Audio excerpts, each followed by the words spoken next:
Bedtime stories with Dyslexic Dad, Zog and the Flying Doctors.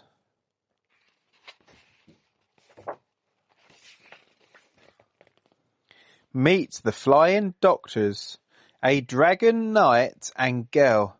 Their names are Gadabout the Great and Zog and Princess Pearl.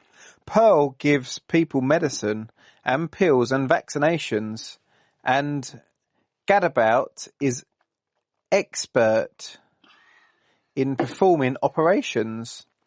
Zog is good at flying, though not quite so good at landing, but Gadabout and Princess Pearl are always understanding. Flying high one morning, they heard a mermaid wail. I'm sunburnt and it hurts, she cries, and swish her scaly tail.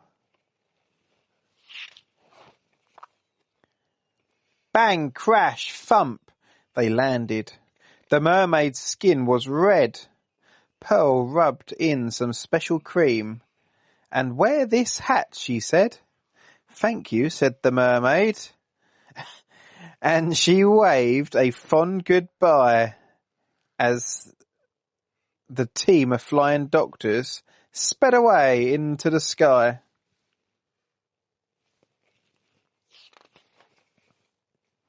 As the sun rose higher, they saw a unicorn.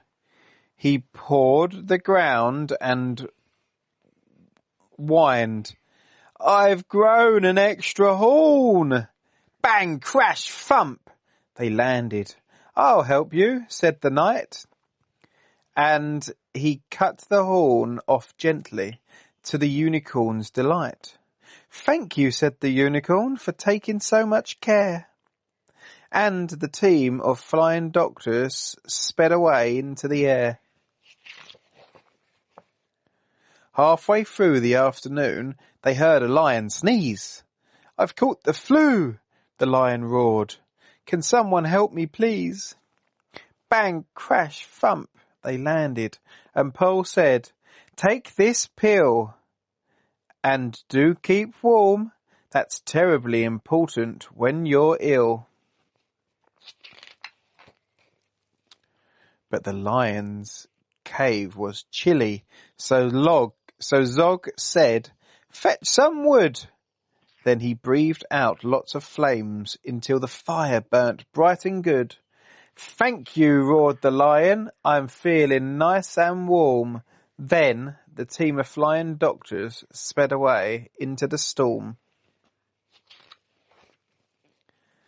As evening fell, they saw a great big palace down below. My uncle's house, said Princess Pearl. Let's go and say hello. Bang, crash, thump, they landed. Pearl's uncle was the king. He didn't say hello. Instead, he said, You naughty thing. Where have you been? He thundered. You look an awful mess. What's happened to your crown? And where's your pretty frilly dress? But uncle, can't you see? I'm a doctor now, said Pearl. The king replied, Princesses can't be doctors, silly girl. He told his men to seize her and to lock her up inside. Princess Pearl was furious. She stamped and she stomped and cried. Weeks went by, and Princess Pearl spent many weary hours swearing pretty cushions, sewing pretty cushions, and arranging pretty flowers. The others tried to rescue her with all their might and main, but they simply couldn't manage. All their efforts were in vain. Each night they flew to visit her and perched upon her sill. And one dark night she told them that the king had fallen ill. The king grew worse. His head was sore. His arms and legs fell weak. His skin had turned bright orange, and he found it hard to speak. He called a lot of doctors, and a new one every day. He croaked, "What is this illness?" But they simply couldn't say.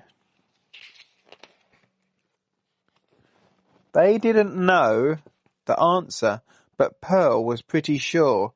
It looks like orange fever. And she read about the cure. Grated horn of unicorn, a mighty lion sneeze, some mermaid scales, and a little slime and a half a pound of cheese. She told the others what to get, and do be quick, my uncle could be dying. He looks extremely sick. Away flew Zog and Ganabout. They reached the lion's den. Bang, crash, thump, they landed. He sneezed for them. And then they flew back to the unicorn, where the grateful unicorn was very pleased to give them his unwanted sawn-off horn. Back to the mermaid's rock they flew. She gladly gave some scales, and her sea snail friends allowed them to collect their slime trails. Zog said, "I'm exhausted," but he flew and flew until...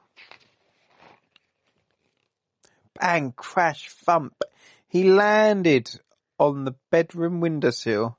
Princess Pearl said, "Thank you for the scales, the slime and the sneeze, and the horn," which then she grated up with half a pound of cheese.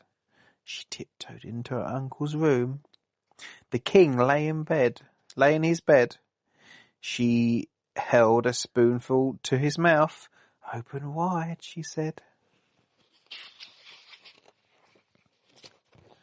After just one spoonful, her uncle felt much stronger. And after spoonful 2, he wasn't orange any longer. After spoonful 3, the king was dancing with delight. "Princess can be doctors. You were absolutely right. I'm sorry that I locked you up. Of course you must be free. But do come back to visit me and bring your friends for tea." "Hooray!" cheered Pearl, and out she ran to join the other two. Then off into the sunset sped the Flying Doctor crew.